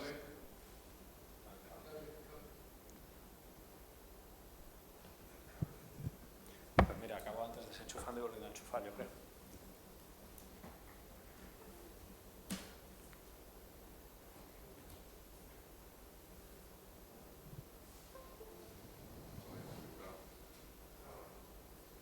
Sí, a lo mejor tiene una duración determinada y se... Vale. Esto es Panamá. En Panamá llueve muchísimo, ¿vale? Llueve todos los días de manera... Vale. Yo cada vez que miro está, ya me empiezo a sospechar. En esta instalación, esto es un edificio de oficinas, y precisamente es muy frecuente que se pongan estos microforjados para que la gente no se moje, ¿vale? Para que la gente se pueda refugiar de estos chaparrones. Pero claro, como veis aquí abajo, ahora lo vais a ver en otras fotos, lo que hay abajo aquí son locales comerciales, ¿vale? Entonces dices, joder, es que si me pones aquí un forjado opaco, perdemos toda la luz natural, ¿no? Entonces con esta gente cuando se habló nos dijeron, oye, aquí hay que poner algo, ¿qué os parece? Si ponemos placas solares, seguramente bajará el rendimiento respecto a las orientaciones más favorables, pero algo producirá. Y efectivamente así es, algo produce, ¿vale? Además de una integración arquitectónica pues muy bonita y que esta gente, pues oye, queda como a nivel de responsabilidad social corporativa, pues está fenomenal, ¿vale? Esto produce más de lo que parece, ¿vale? Hay plantas de venta a red, ¿vale? Hay grandes plantas de venta a red, nosotros hemos hecho alguna en Japón, en las que se establecen los módulos con una disposición completamente horizontal. Pero el problema de poner los módulos en horizontal es que no tienes caída de los residuos, o sea, la suciedad que se queda, se queda. Entonces tienes que ir a hacer una limpieza manual. Un mínimo de inclinación siempre es recomendable, aunque solo sea por esto, por la cuestión de la limpieza, ¿vale? No siempre es desaconsejable, igual que te digo una cosa, te digo la otra, ¿vale? Hay casos en los que procede perfectamente por determinadas cuestiones, por las características del suelo o por lo que hay alrededor o porque sencillamente, como el caso que os he enseñado, porque no hay otra opción, ¿vale? Entonces no pasa nada, sencillamente tú vas a tener unas horas útiles día menores que con otro tipo de orientación, pero la instalación va a seguir rindiendo. O sea, que sencillamente se va a cortar las horas útiles, se va a retardar el retorno de la inversión, volvíamos a lo de antes, pero si es la única opción que tienes, pues es equivalente a lo mejor a que tú tengas una instalación bien orientada, pero que tengas un edificio al lado que te da sombra, no tanto como el del hermano que le instalaba ahí, ¿vale? Pero sí que tengas un edificio que te da sombra y que hasta que tú no empiezas a una determinada hora, mira, os voy a poner un caso. Para compensar esa pérdida, tienes que poner unos paneles sobredimensionas, ¿vale? Entonces en lugar de no tener esos 15 o 20 grados, pues si lo quieres así por estética o porque el cliente lo quiera, tienes que poner más paneles para evitar la pérdida. Mira, este es justo el caso que te acabo de decir. En este caso da el sol por la mañana, en las primeras horas en las que da el sol tú ves esta foto y dices, qué cafres estos que han puesto eso ahí. Esto no se debe consentir. Claro, pero es que estos son las 7 de la mañana en verano. ¿Vale? Ahora, en el momento en el que el Sol empieza a girar, esa es la zona en la que mejor produce por la orientación que tiene. Ahora lo vais a ver en la siguiente diapositiva. Como veis, esa es la mejor orientación que tiene la cubierta. ¿Vale? Es una orientación probablemente sur puro, ¿vale? Que además con una inclinación súper pronunciada, pues oye, si en las primeras horas de la mañana justo el árbol que tienes delante, tal, pues no vas a talar el árbol para que le dé, ¿no? Que hay casos industriales en los que sí que, de hecho en los casos, y ya aprovecho esto por si no lo teníais en cuenta, la normativa te exige a que si tú tienes que retirar un árbol por criterios de implantación de energías renovables, estás obligado a replantarlo, a poder ser sobre todo para que no te ponga pegas el ayuntamiento y para que el estudio de impacto ambiental no te penalice demasiado, a poder ser en la misma finca. ¿Vale? Y si no, en las proximidades para no alterar las condiciones y para no dilatar tampoco el tiempo o los riesgos de mortandad del árbol en cuestión. ¿Vale? Entonces, esta es una instalación que en concreto tiene microinversores, ¿vale? Y permite una monitorización en la distancia por la que, o sea, podéis ver la inclinación tan pronunciada que tiene. Que alguien se suba aquí es algo problemático, ¿vale? Entonces, en estas instalaciones los microinversores lo que hacen es que básicamente hay un inversor por cada panel o un inversor por cada 2 paneles. Entonces, de esta manera tú puedes hacer configuraciones selectivas. Esto no lo he explicado antes y a lo mejor debería haberlo explicado. El sombreado es el principal enemigo de una instalación fotovoltaica. Pero la cuestión es el por qué, ¿vale? O sea, todos entendemos, dices, claro, no, es que si hay sombra la planta no produce. No, el motivo por el que la sombra es enemiga de la planta es porque invierte la polaridad del módulo. Si el módulo no está captando, está consumiendo. Entonces, como están conectados, en la mayoría de los casos hay conexiones en serie, toda la serie va a producir como produzca el que menos produzca. Entonces se carga toda la serie. Entonces, en casos como estos, los microinversores que permiten te subdividen la planta en muchas mini plantitas de tal manera que si solo hay sombra sobre eso no me perjudica la producción del resto de la planta. ¿Vale? Entonces, todo esto son casos característicos, pues igual que el que me comentas de que vaya en horizontal, pues es adaptarte a las necesidades y en ese sentido, efectivamente, produce con menor cantidad de horas al día, pero no hay ningún problema. Mira, nos has hablado de la energía solar fotovoltaica, pero la solar térmica queda ya eclipsada por esta nueva solar fotovoltaica. ¡Jo, qué pregunta tan profunda! Son tecnologías completamente diferentes. Por eso. Son completamente diferentes. El uso de la solar térmica se basa fundamentalmente en fluidos, ¿vale? Se basa fundamentalmente en generar calor, ya sea para agua caliente sanitaria, ya sea para calefacción, ya sea para calefactar piscinas, ¿vale? Que todas estas soluciones se dan. Y ahí pues, lo que sucede dentro del módulo es una tecnología completamente diferente. El efecto fotovoltaico en una instalación eléctrica lo que hace es que hay 2 semiconductores de diferentes tipos y hay un espacio de carga intermedio en el que al incidir el sol pues se produce un intercambio de electrones, se produce una serie de reacciones químicas que son las que producen energía, ¿no? Que es la que aprovechamos. En el caso de la energía solar térmica, lo que está sucediendo es un efecto invernadero, que lo que tú estás haciendo es que entre radiación, que se caliente un fluido, ¿vale? Y que esa radiación que entra, que luego no salga, ¿vale? Para que permanezca tal. Y aquí es un circuito cerrado. Bueno, los hay también de circuito abierto. Es decir, no produce electricidad, solamente agua caliente para la comunidad, etcétera. Son compatibles, no, pero yo creo que me parece que estoy entendiendo por dónde va. Espérate, Manuel, es que yo creo que lo que hay que tener claro es precisamente eso, que mientras que la solar térmica calentamos agua, ya está, y además estamos obligados por código técnico a que tenemos que tener solar térmica para el agua caliente sanitaria, la fotovoltaica generamos electricidad.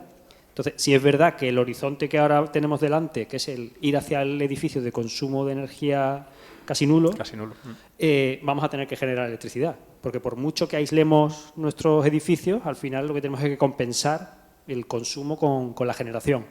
Entonces, pues hasta ahora yo entiendo que tendrán que convivir.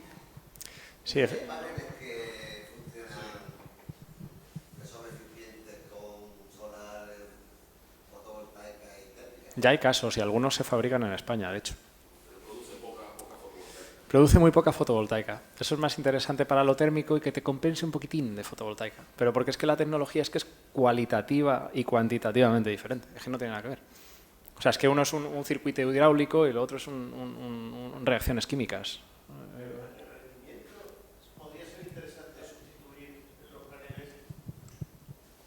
¿Podría ser interesante sustituir los paneles térmicos por paneles simplemente de electricidad para calentarte el termo, el efecto Joule y tal? Yo lo estoy haciendo en comunidades. Hay comunidades que tienen, porque el problema de la térmica, esto es un debate mucho más amplio, pero sí que para contestarte súper rápido y no dejarla sin contestar, el problema de la solar térmica en España ahora mismo es el elevadísimo coste de mantenimiento. Elevadísimo. Que no los mantienen. Directamente dejan de funcionar. Entonces, como Yo no he lo visto mantienen, montones de empieza a haber comunidades que no problemas, tú has pagado una instalación que, como quien dice, pues te la estás comiendo y merece la pena quitarte esa instalación de en medio y poner fotovoltaica. Sí, ahora mismo eso sucede. ¿Vale? No sé si a lo mejor por donde iba su pregunta iba más en la dirección de decir, oye, si yo tengo que tomar una decisión, tengo una cubierta igual, ¿qué pongo? ¿Pongo fotovoltaica o pongo tal? No sé si a lo mejor iba por ahí iba un poco la pregunta. Si estamos dispuestos a tenerla correctamente mantenida, yo pondría un 80 fotovoltaica, 20 térmica. ¿Vale? Pero si estamos hablando de un contexto residencial y hay espacio, yo pondría las dos. ¿Y hay espacio que pondría la térmica? Si hay espacio, sí, porque obtienes muchísima más independencia de la red. O sea, probablemente lo que te permita electrificar la demanda, o sea, la solar térmica también te permite que dejes de tener un suministro de gas si solo lo tienes para calefactar la casa o para calentar tu agua caliente. Entonces, si tú puedes abastecer eso a través de energía solar térmica, con tu termoeléctrico, con tu colector, digamos, y luego además tener un termoeléctrico de respaldo que pueda estar alimentado por fotovoltaica eléctrica, perfecto, te quitas un pago mensual de suministro de gas. Ahora el sistema que conoceréis, la aerotermia, claro, apoyado por fotovoltaica, es maravilloso. Exacto. Tenéis agua caliente sanitaria, tenéis calefacción y además apoyado por fotovoltaica el consumo es mínimo. O sea, hay que evolucionar en ese aspecto y creo que es una solución muy buena esa. Y la instalación no es cara. ¿Vale? O sea, ahora mismo se está favoreciendo muchísimo las instalaciones de esto, seguramente Rafael se lo sepa muchísimo mejor que yo, se están favoreciendo muchísimo las instalaciones de aerotermia, así están de hecho también recogidos en las propias subvenciones, porque es que es una medida súper complementaria. Dices, oye, es que por un lado tengo un sistema muchísimo más eficiente a nivel climático de estancia y además lo alimento por energía renovable, o sea, es que va solo.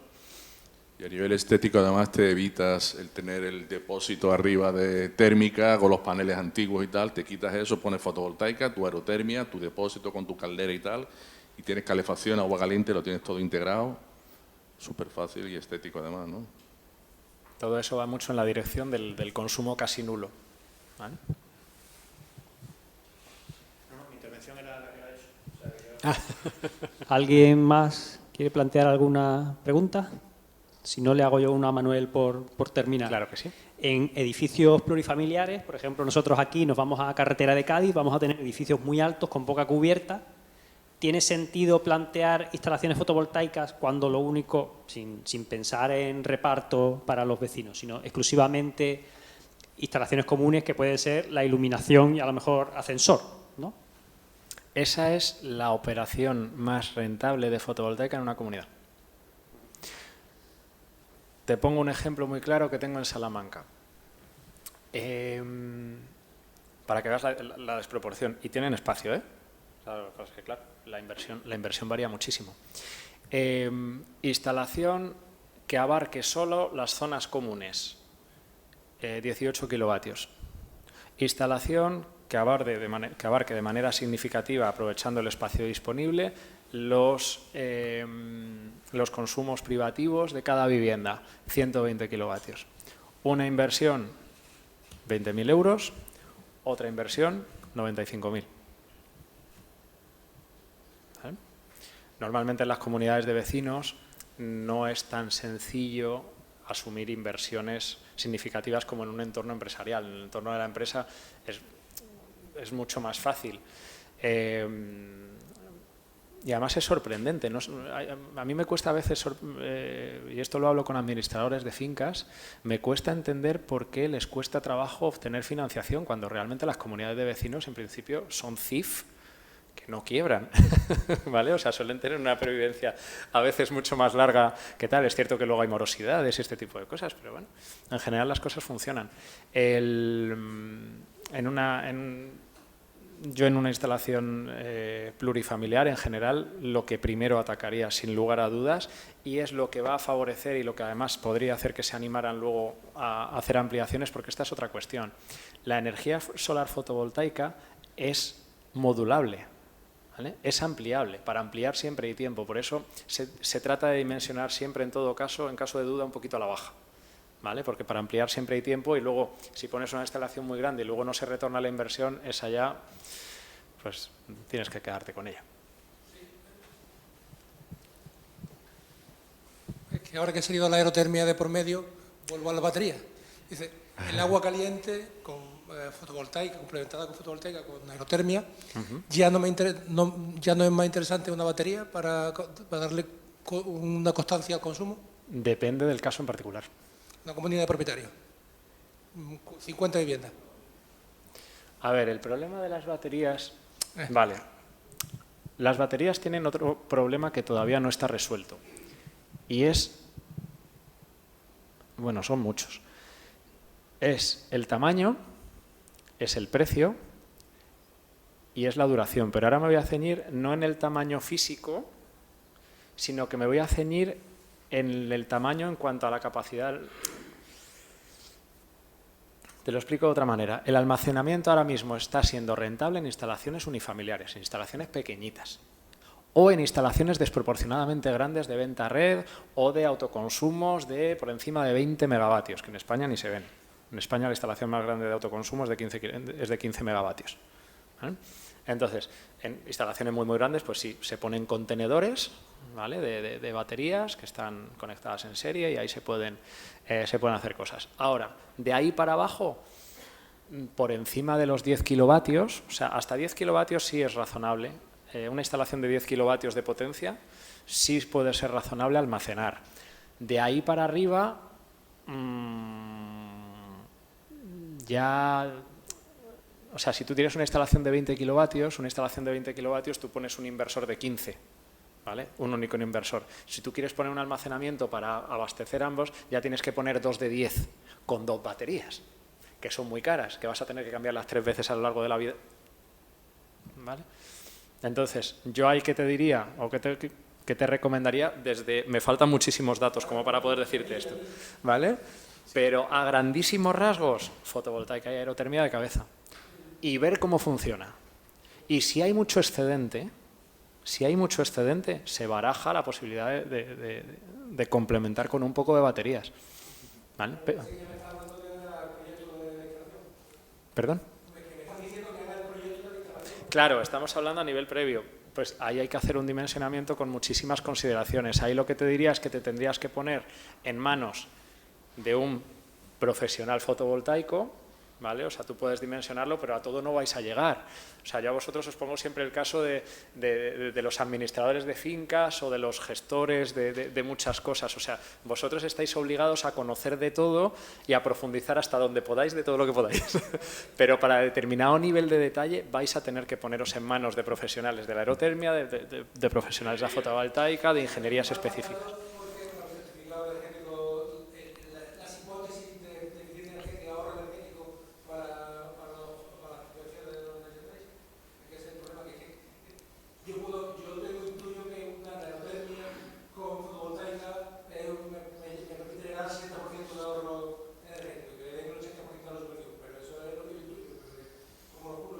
hay que justificarlo. Bueno, se piden de hecho justificaciones a través de memorias técnicas, aportadas por proveedores acreditados.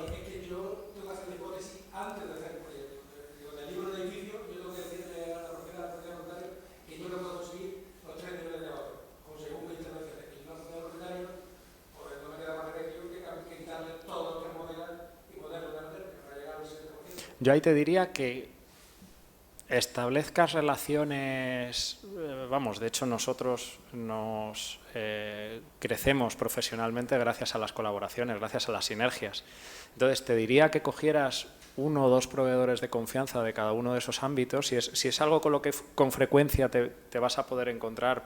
Veo que me lo manifiestas como que es algo que realmente te puede ser bloqueante, ¿no? Entonces, para que deje de ser bloqueante y previendo que esto va a seguir sucediendo así en el futuro, te diría que busques a gente de confianza en la que poder apoyarte y decirle, oye, tengo este escenario, tengo este edificio, tengo este tal, ¿tú qué me pondrías aquí?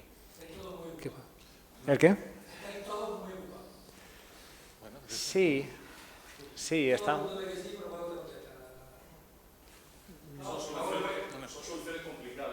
Son soluciones.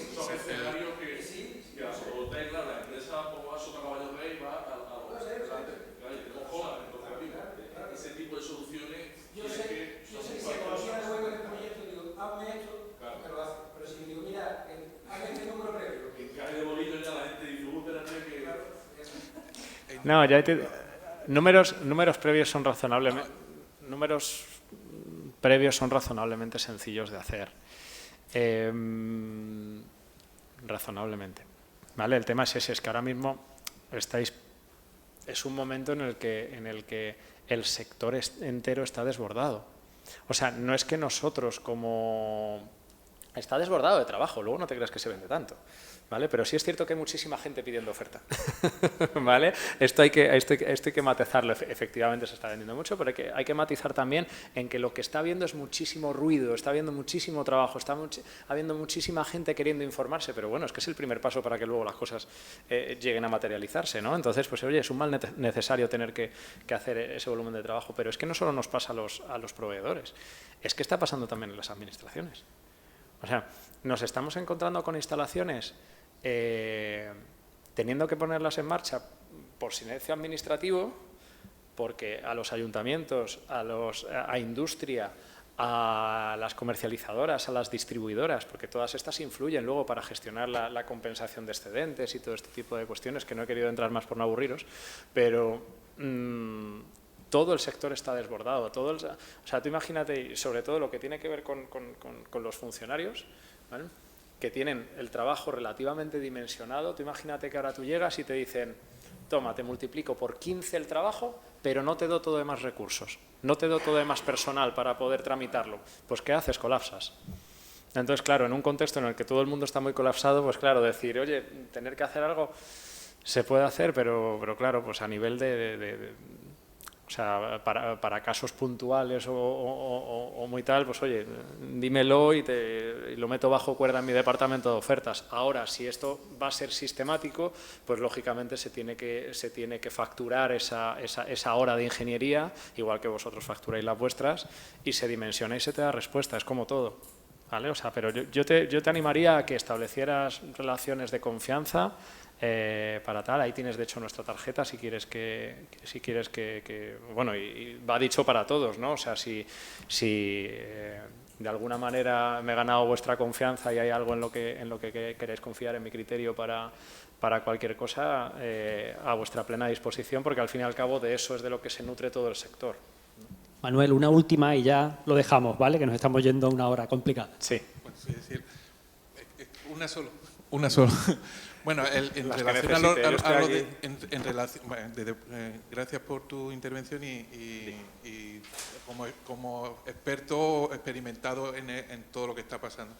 Bueno, en el tema de residencial me está llamando la atención que en las instalaciones que estáis haciendo, al final tendrá que haber una relación entre el momento de los consumos y el momento de la producción, ¿no? Porque al final sí, es que el uso residencial tendrá los consumos en un horario que no va a coincidir.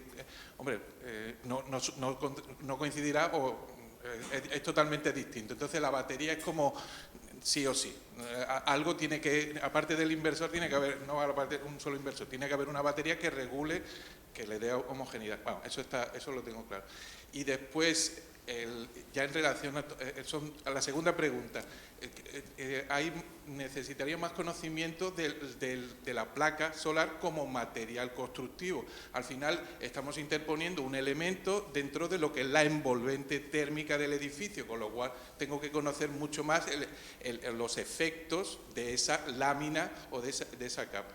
Y tercero, la cuestión última, tengo que apuntar. Como experto, a lo mejor la que puede contestar. ¿Quién se está moviendo más en España, va más rápido en la realización de la descarbonización? ¿Quién va más rápido en las instalaciones ahora mismo en España? Voy a apuntar porque... Vale, a ver, respecto a la primera pregunta. La reflexión es perfecta. O sea, en el ámbito residencial, sobre todo antes de la era COVID, estamos en un contexto en el que la planta produce de día y tú consumes de noche, que es cuando vuelves a casa. Después del COVID hay mucha gente que, si bien antes no teletrabajaba, ahora hay muchísima más gente que teletrabaja.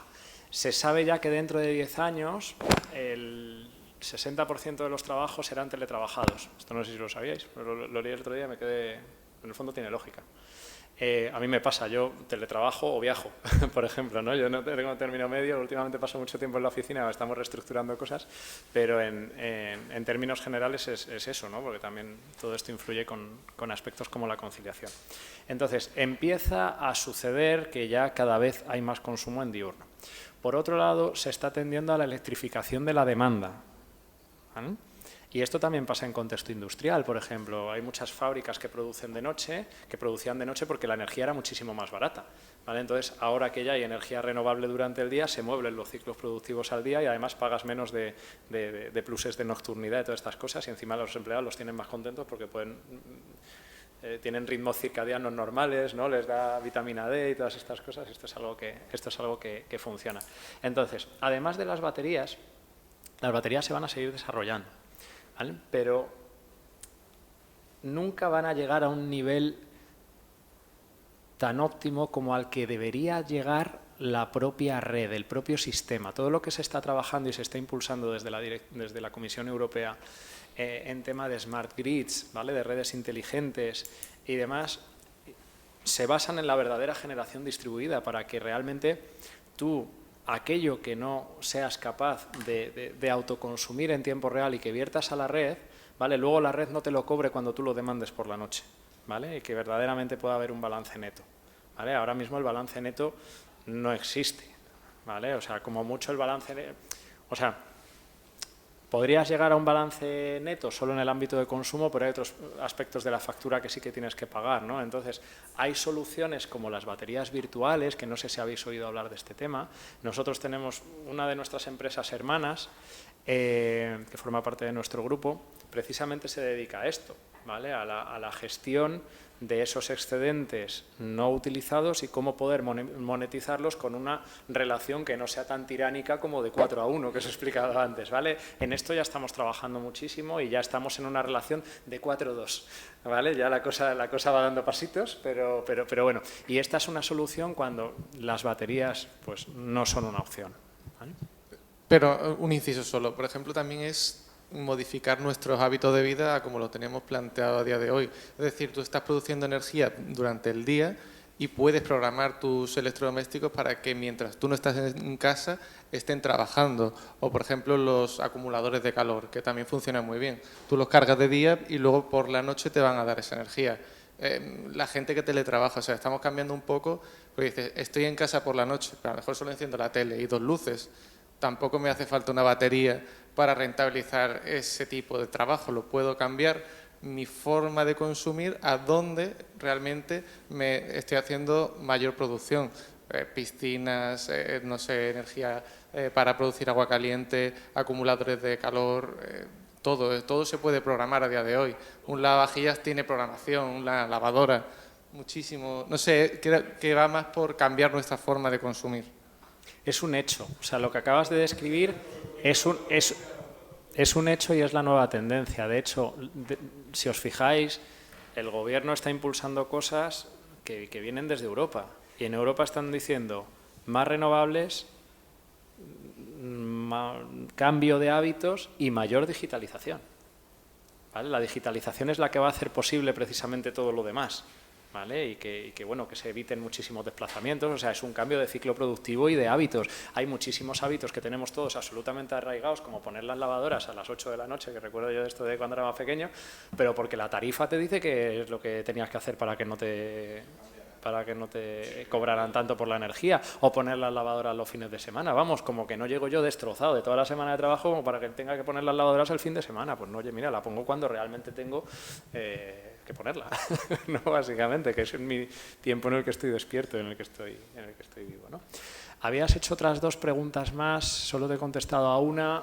La segunda es a nivel de información, de que hay que tener más información sobre la placa solar como elemento constructivo. Como la placa solar, mira, las características, su producción, su resistencia. Esas están disponibles, esas las puedes tener. Lo que sí que te puedo decir, y en línea con lo que decía antes, no sé si era el compañero que está delante o no, el que está detrás, algo que está sirviendo, y sobre todo cuando no se perfora la cubierta, es que la propia placa fotovoltaica, primero, refleja poco, pero refleja, ¿vale? Las a día de hoy reflejan poco, pero reflejan, entonces ya está funcionando como material aislante, además genera una cámara de aire debajo, entonces, en ese sentido está favoreciendo, ¿vale? Está favoreciendo. No sé si esto puede influir demasiado, ahí ya se me escapa mi competencia técnica, no sé si esto puede influir demasiado a la hora de que se dimensionen de otras maneras las cubiertas o los materiales aislantes de los forjados, no lo sé, pero sí que efectivamente esto es un efecto que se produce. Y luego la última, habías dicho una última más. Sí, que quién podría ser punta de lanza aquí en España, alguna comunidad autónoma, alguna ciudad que vosotros detectéis, ¿no? Mira, los datos de red eléctrica a enero de 2023 son que, si bien las principales, estoy tirando de memoria, es que he hecho un informe hace muy poco sobre esto, si bien las hegemónicas en renovables han sido siempre Andalucía y Galicia, paradójicamente sí, por la parte de hidroeléctrica y tal, y Castilla y León, ahora se está heterogenizando, o sea, se está expandiendo de una manera extraordinaria. Ya se ha metido Murcia, se ha metido Castilla-La Mancha, que estaba dormidísima, se ha puesto las pilas, Aragón, la Comunidad Valenciana. Bueno, en Aragón, de hecho, fueron los primeros en reducir el IBI durante 10 años. ¿Vale? O sea, bonificación del 50% del IBI durante 10 años. En Valencia también está habiendo muchísimo, es que está habiendo muchísimo impulso en todas partes. Hay comunidades que van más despacito, por ejemplo Extremadura a nivel de autoconsumo hay poco, pero porque en ese sentido también tienen un tejido industrial diferente, ¿vale? Pero sí que se están poniendo muchísimo las pilas en penetración renovable a nivel de generación para venta a red. ¿Vale? O sea, de la energía que compran Iberdrola, Endesa y todas estas, ¿vale? O sea, no para autoconsumo, pero sí para venta a red, sí que se están poniendo las pilas. O sea, que todas las comunidades en diferentes contextos y en diferentes motivos se están poniendo bastante las pilas a este respecto. Bueno, pues si os parece, damos por finalizada la jornada. Muchas gracias, Manuel. Gracias a vosotros por la atención.